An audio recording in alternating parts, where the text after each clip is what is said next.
Baik, saya akan bergeser ke Bang Joshua nih. Bang Joshua, kalau kita lihat IKK ini makin hari makin turun begitu ya. Akhirnya 3 bulan terakhir ini kita sampai di titik mungkin terendah begitu ya. Sejak Oktober 2024, Anda melihatnya apakah akan terus menurun atau ada kecenderungan trennya akan meningkat begitu? Seperti apa? Ya, saya juga melihat hal yang sama ya, fenomenanya di mana memang festive season ataupun lebaran tahun ini memang lebih melesu dibandingkan lebaran tahun lalu. Dan ini fenomena ini juga sependapat dengan Pak Roy bahwa tren ini bukan terjadi 1-2 bulan saja dan ini sebenarnya sudah struktural ya, bahwa bukan musiman tapi sudah struktural, sudah terjadi mungkin 5-10 tahun terakhir ini, dan ini terindikasi misalkan kalau kita lihat data dari BPS ya, di mana kalau kita melihat data jumlah kelas menengah itu mengalami penurunan cukup signifikan ya, dari 2019 57 juta penduduk, namun saat ini di 2024 menurun hingga 47 juta. Sementara itu masyarakat rentan ini justru malah meningkat dari 54 juta, 54,9 juta menjadi 67 juta. Jadi sangat jelas sekali bahwa masyarakat kelas menengah ke bawah itu mengalami peningkatan ataupun daya belinya sangat menurun ya. Dan kalau kita melihat dari sisi dorongan dari sisi pemerintah mungkin belum begitu nendang ya, kalau kita bisa katakan di sini dampaknya kepada kelas menengah ini, karena kalau kita bicara ke beberapa misalkan fenomena yang ada yang terjadi justru malah tadi mengapa IKK-nya tadi menurun, justru malah terjadi down trading ya. Behaviornya itu justru konsumen itu down trading, artinya terdapat kecenderungan konsumen itu mencari barang-barang yang jauh harganya lebih murah. Karena tadi mungkin pendapatannya naiknya nggak seberapa, tapi dia harus menguras tabungannya, makan tabungan untuk memenuhi kebutuhan sehari-harinya, baik itu untuk kesehatan misalkan BPJS ataupun untuk pendidikan dan juga untuk kebutuhan sehari-harinya. Karena tadi misalkan misalkan dia karena dia kena PHK ataupun misalkan tadi UMKM penjualannya pun merosot ya. Jadi tentunya banyak alasan di sana sehingga yang menyebabkan tadi konsumen dari daya beli masyarakat kelas menengah ini pun juga mengalami penurunan yang sangat signifikan. Sehingga memang tidak ada yang bisa memprediksi IKK ini kapan akan bisa pulih lagi, dan ini akan sangat bergantung lagi bagaimana respon pemerintah, kebijakan pemerintah, karena ini sangat krusial. Saya sependapat sekali dengan Pak Roy bahwa kalau kita bicara dari sisi bagaimana alokasi belanja pemerintah dari kuartal 1 tahun ini, memang disebutkan sudah ada peningkatan di kuartal 1 tahun ini, pertumbuhannya cukup cepat, sekitar 17% year on year-nya. Namun pertanyaannya apakah belanja pemerintah tersebut sudah menyasar tadi untuk let's say menciptakan lapangan pekerjaan untuk bisa menggantikan kemarin saudara-saudara kita yang kena PHK di industri padat karya di tekstil, garment, dan alas kaki. Karena tanpa ada belanja spending pemerintah yang jelas, tentunya tidak akan bisa menyelesaikan permasalahan itu. Ya. Karena yang paling nyata adalah terlihat jelas tadi ya, kalau kita bicara behavior dari down trading, ya kalau kita lihat dari sisi penjualan tadi mudik sendiri menurun, lalu juga kalau kita bicara misalkan belanja kebutuhan ataupun barang tahan lama ya, ini juga ditunda ya, karena tadi ya udah lebih baik untuk kebutuhan perut dulu ya daripada belanja untuk baju misalkan, ya lebih baik saya menunda untuk belanja baju, lebih baik untuk perut anak saya dulu, untuk kebutuhan sehari-hari pokok daripada kita belanja untuk kebutuhan yang barang tahan lama tadi. Jadi artinya memang kembali lagi saya tekankan di sini bahwa kebijakan pemerintah itu sangat krusial untuk bisa menyelesaikan kondisi daya beli kelas menengah ini. Oke, tapi Bang Joshua, saya juga mau menyoroti bahwa sebentar lagi kita kan akan masuk tahun ajaran baru. Biasanya untuk masuk ke tahun ajaran baru itu masyarakat cenderung saving. Apakah dengan saving semakin meningkat ini nantinya IKK akan semakin menurun, kemudian daya beli malah makin anjlok atau bagaimana?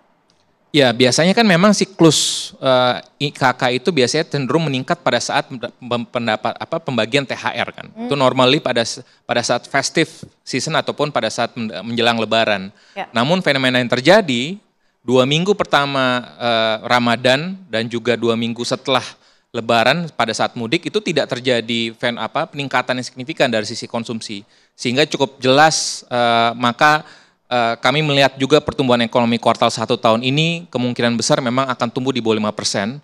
Dan karena tadi ada dampak juga dari kebijakan perang tarif antara Amerika dengan Tiongkok, kemungkinan besar pun juga kami melihat bahwa di full year tahun ini pertumbuhan ekonomi kita pun juga akan cukup berat mencapai 5%.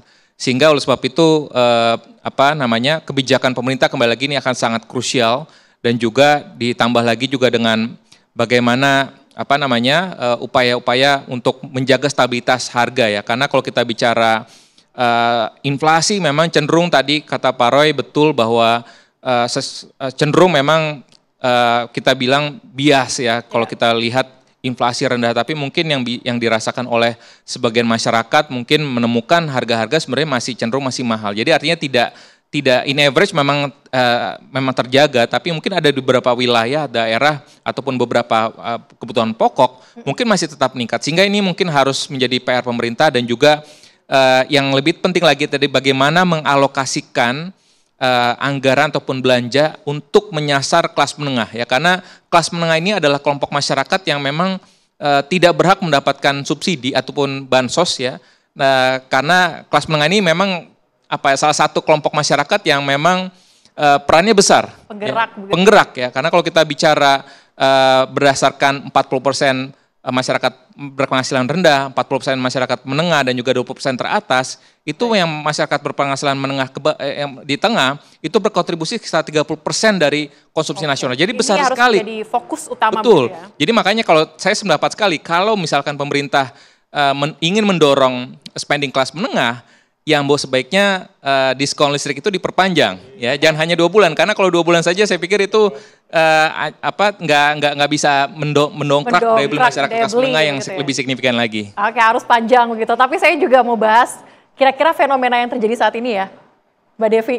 Ini sebenarnya fenomena apa sih akhirnya masyarakat itu beralih begitu ya, yang sebelumnya lebih suka berbelanja offline, kemudian saat ini berbelanja online. Ini memang sudah saatnya harus bergeser seperti itu kah atau bagaimana?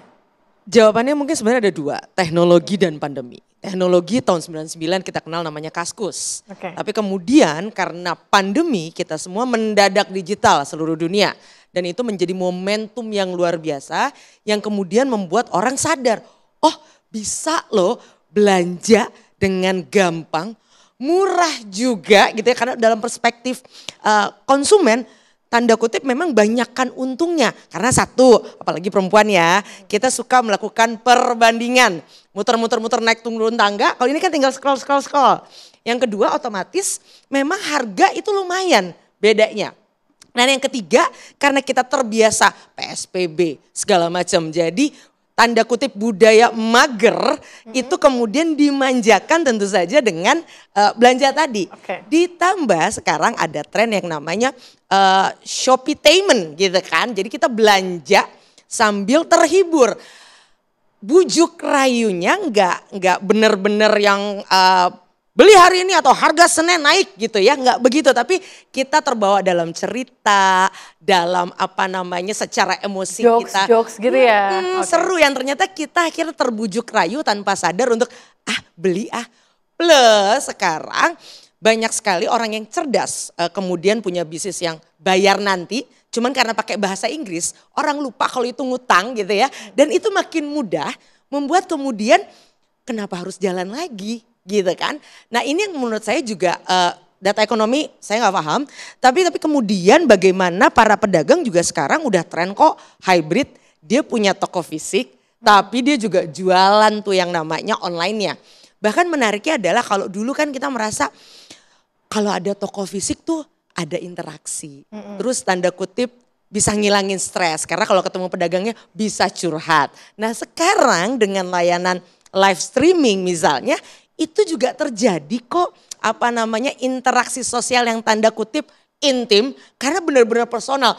Bahkan itu ya ampun bisa ada yang 27 jam bercandanya gitu. Nggak berhenti gitu kan. Dan sifatnya sangat personal. Nah ini sesuatu yang memang menjadi daya pikat gitu ya, magnet yang memang membedakan tentu saja dengan fisik. Dan artinya saya nggak ngelihat fisik itu akan benar-benar jadi purba. Karena justru banyak yang tadinya jualan online, dia punya juga loh fisiknya karena ada yang disebut dengan namanya retail therapy gitu. Terapi kalau sambil jalan-jalan. Walaupun sekarang scrolling pun itu juga bagian dari rekreasi yang murah. Jadi artinya ini memang trennya akan terus pindah ke online, tapi bukan berarti fisiknya akan benar-benar almarhum. Oke. Tapi pemirsa, ini harus menjadi perhatian kita bersama ya. Kalau kita bahas tadi bahwa daya beli yang menurun terus ini harus kita cermati, harus kita buat sebagai prioritas begitu ya. Tapi kita akan bahas lebih lanjut lagi. Usai jeda, tetaplah bersama kami.